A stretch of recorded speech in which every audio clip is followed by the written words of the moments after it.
নমস্কাৰ আপোনালোক সকলোকে পুনৰবাৰ স্বাগতম নস্মাই মছজিদ বন্ধুসকল পলকতে চাওক আজি 9টা গুৰুত্বপূৰ্ণ খবৰ। প্ৰথমটো খবৰ, ৰাজ্যত নিষিদ্ধ কৰা হ'ল লটাৰী খেল। লটাৰী খেল সন্দৰ্ভত গুৱাহাটী উচ্চ ন্যায়ালয়ৰ কঠোৰ নিৰ্দেশনা। ৰাজ্যত এতিয়াৰ পৰা নিষিদ্ধ কৰা হৈছে সকলো ধৰণৰ লটাৰী খেল। কোনেও কত অনলাইন অথবা অফলাইন লটাৰী পাতিব নোৱাৰিব।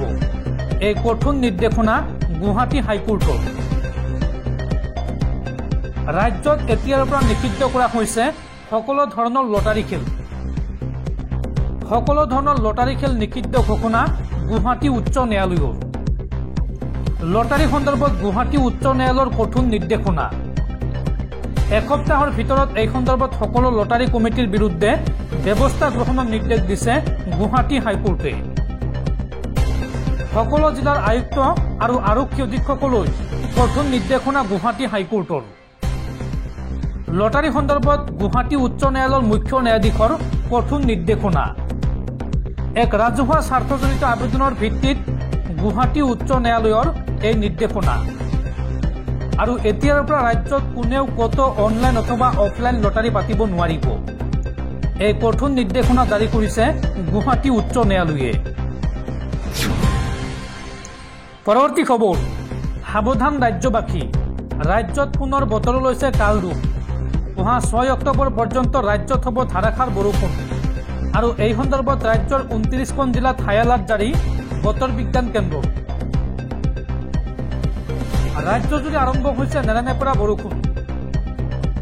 6 অক্টোবৰ পৰ্যন্ত ৰাজ্যত হ'ব মুখলধাৰ বৰষুণ।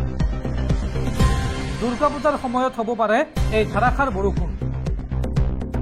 আৰু ৰাজ্যৰ 29খন জিলাত জাৰি কৰা হৈছে য়েল্লো এলাৰ্ট। ৰাজ্যৰ কোন কোন জিলাত এলাৰ্ট জাৰি কৰিছে বতৰ বিজ্ঞান কেন্দ্ৰই চাওঁ আহক। বৰপেটা, কামৰূপ মহানগৰ, কামৰূপ গ্ৰাম্য, দৰং, মৰিগাঁও, পশ্চিম কাৰ্বি আংলং, নগাঁও, শোণিতপুৰ, বিশ্বনাথ, কাৰ্বি আংলং, গোলাঘাট, যোৰহাট, মাজুলী, লখিমপুৰ, ধেমাজি, ডিব্ৰুগড়, তিনিচুকীয়াত জাৰি কৰা হৈছে য়েল্লো এলাৰ্ট।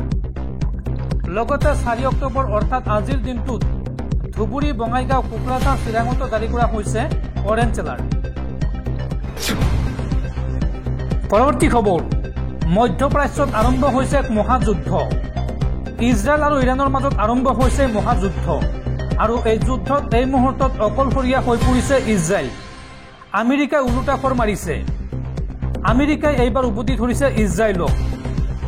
যি মুহূৰ্তত নেকি ইজৰাইল অকলশৰীয়া হৈ পৰিছে, সেই সময়তে কিন্তু ইৰাণৰ পক্ষত থিয় হৈছে বিশ্বৰ কেইবাখনো ইছলামিক ৰাষ্ট্ৰ। মহাযুদ্ধত এইবাৰ অকলশৰীয়া হৈ পৰিছে ইজৰাইল। ইৰাণৰ পাৰমাণৱিক প্ৰকল্পত ইজৰাইলৰ আক্ৰমণত সহযোগ নকৰে আমেৰিকা যুক্তৰাষ্ট্ৰই। মিছাইল আক্ৰমণত ইজৰাইলক সতৰ্ক হ'বলৈ আহ্বান আমেৰিকাৰ। ইৰাণৰ পাৰমাণৱিক প্ৰকল্পত আক্ৰমণৰ পৰিকল্পনাত বিৰোধিতা মাৰ্কিন ৰাষ্ট্ৰপতি জো বাইডেনৰ। ইৰাণৰ তৈল ভাণ্ডাৰ আৰু পাৰমাণৱিক প্ৰকল্পত আক্ৰমণৰ পৰিকল্পনা কৰিছিল ইজৰাইলে। আৰু হিজবুল্লাৰ লগতে হুটি বিদ্ৰোহীয়েও যিকোনো মুহূৰ্তত আক্ৰমণ কৰিব পাৰে ইজৰাইলক। ইফালে ইৰাণৰ পক্ষত থিয় হৈছে বিশ্বৰ বহুকেইখন ইছলামিক ৰাষ্ট্ৰ। ইৰাণৰ পক্ষত এই মুহূৰ্তত থিয় দিছে ইয়েমেন, ওমান, ছুডান, ইজিপ্ত, চিৰিয়া। লগতে আছে লেবানন, পাকিস্তান, আফগানিস্তান আৰু ইৰাকো আছে ইৰাণৰ পক্ষত। লগতে আমেৰিকাক প্ৰত্যাহ্বান জনাব পৰা ৰাছিয়াও ইৰাণক কৰিছে সমৰ্থন। ৰাছিয়াৰ সেউজ সংকেতৰ পিছতেই ইজৰাইলক আক্ৰমণ কৰিছিল ইৰাণে। আনহাতে ইজৰাইলৰ পক্ষত আমেৰিকা আৰু ইউৰোপীয় ৰাষ্ট্ৰ আছে। কিন্তু আমেৰিকায়ো যিকোনো মুহূৰ্তত সংগ ত্যাগ কৰিব পাৰে ইজৰাইলৰ। আমেৰিকাই যদি সংগ ত্যাগ কৰে তেন্তে এই যুদ্ধত অকলশৰীয়া হৈ পৰিব ইজৰাইল। আৰু এই যুদ্ধত অকলশৰীয়া হোৱাৰ পিছত পৰাজয় নিশ্চিত ইজৰাইলৰ। দৰ্শকসকল, আৰু বহুতো গুৰুত্বপূৰ্ণ খবৰ আছে।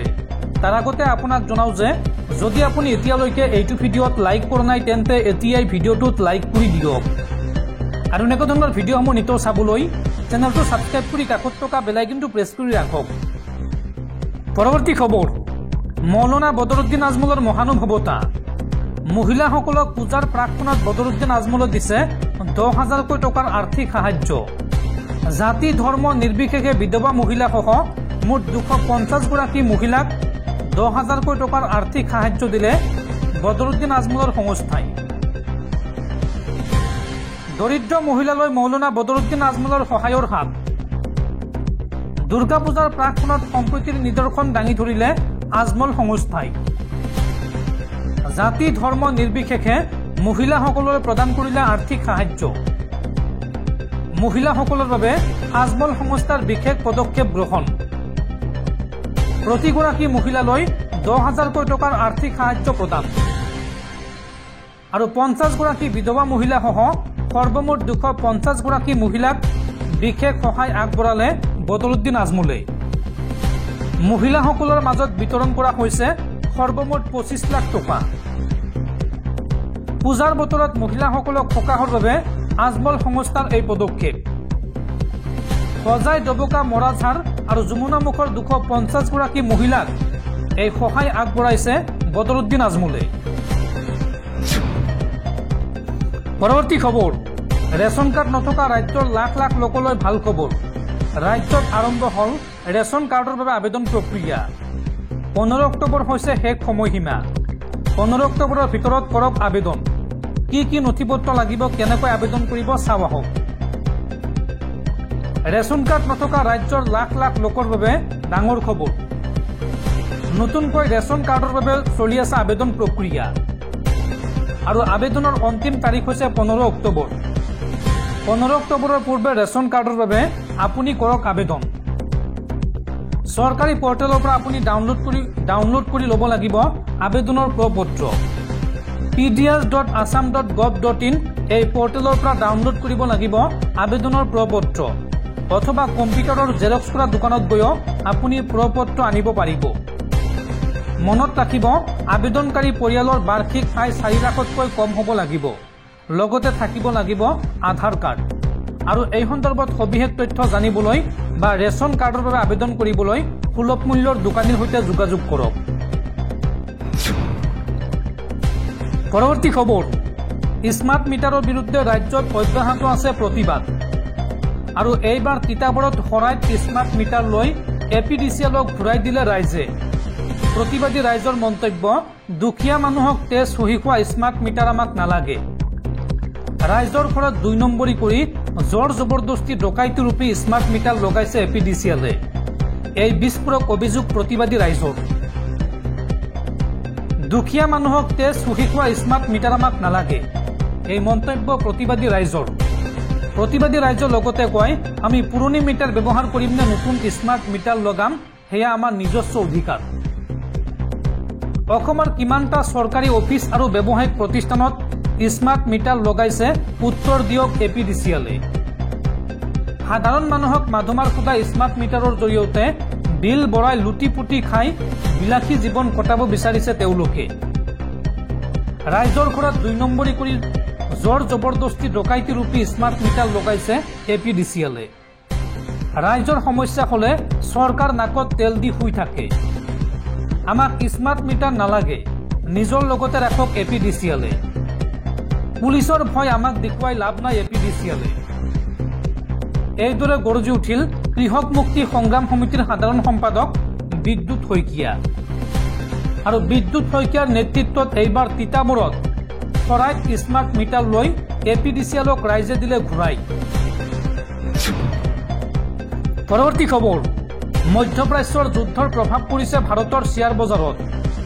বৃহস্পতিবাৰৰ দিনটোত সৰ্ববৃহৎ পতন ঘটিল ভাৰতৰ শ্বেয়াৰ বজাৰত। মুহূৰ্তৰ ভিতৰতে বিনিয়োগকাৰী লোকচান হ'ল 11 লাখ কোটি টকা। 1800 পইণ্ট হ্ৰাস পালে 82ৰ চেনচেক্স।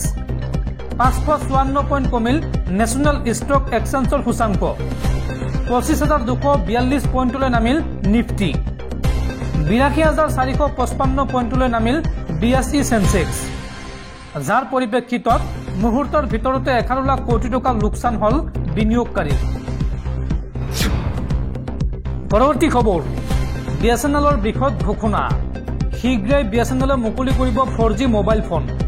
আৰু ইতিমধ্যে গ্ৰাহকক 4G চিম দিয়া আৰম্ভ কৰিছে BSNL কোম্পানীয়ে।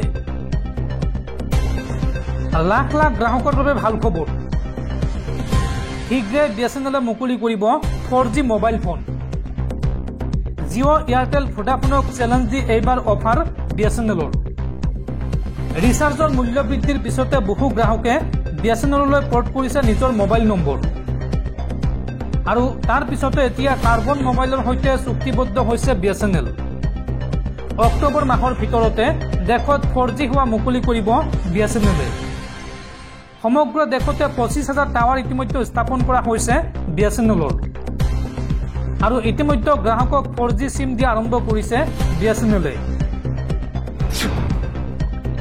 পৰৱৰ্তী খবৰ ৰাজ্যৰ মিয়া মুছলমান হিমন্ত বিশ্ব শৰ্মাৰ গোলাম নহয় মিয়া মুছলমানক গালি দি দেশৰ প্ৰধানমন্ত্ৰী হ'ব নোৱাৰে মুখ্যমন্ত্ৰী হিমন্ত বিশ্ব শৰ্মা আৰু পৃথিৱীৰ কোনো শক্তিয়ে ইছলাম ধৰ্মৰ কোনো ক্ষতি কৰিব নোৱাৰে মুখ্যমন্ত্ৰী হিমন্ত বিশ্ব শৰ্মাৰ বিৰুদ্ধে এইদৰে গৰজি উঠিল সৌদ অসম সংখ্যালঘু সংগ্ৰাম পৰিষদ